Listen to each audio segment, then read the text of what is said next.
నా ధర్మం గొప్పది. ఏ ధర్మము? కృష్ణుడు చెప్పిన ధర్మము, రాముడు చేసిన ధర్మము. కృష్ణుడు ఏం చెప్పాడు? సుఖాలు వచ్చినా దుఃఖాలు వచ్చినా నువ్వు స్థిత ప్రజ్ఞతతో ఉండు అని చెప్పాడనమాట. రాముడు ఏం చేశాడు? ఆయన పట్టాభిషేకం అన్నప్పుడు ఏ విధమైన స్థితిలో ఉన్నాడో, నువ్వు అడవికి వెళ్ళు అన్నప్పుడు కూడా అదే స్థితిలో ఉన్నాడు అనమాట.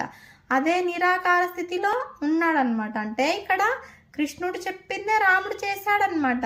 ఇంకా చెప్పాలి అంటే ఆకాశంలో ఉన్న చంద్రుడు మేఘాలు వచ్చినా గ్రహణం పట్టినా ఆయన వెలుగు ఆయన వెన్నెల తగ్గుతుందేమో, కానీ ఇక్కడ నువ్వు వనవాసంకి వెళ్ళు అన్నప్పుడు కూడా రాముని ముఖం పున్నమి చంద్రుని ముఖం లాగా వెలిగిపోతుంది అనమాట. అక్కడ చంద్రుని ముఖమైన వెలుగు తగ్గుతుందేమో, కానీ ఇక్కడ రామచంద్రుని ముఖంలో వెలుగు ఎప్పటికి కూడా తగ్గదనమాట.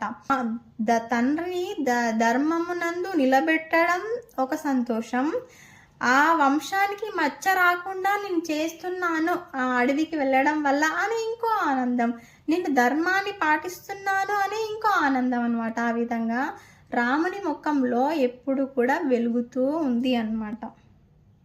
జై శ్రీరామ్.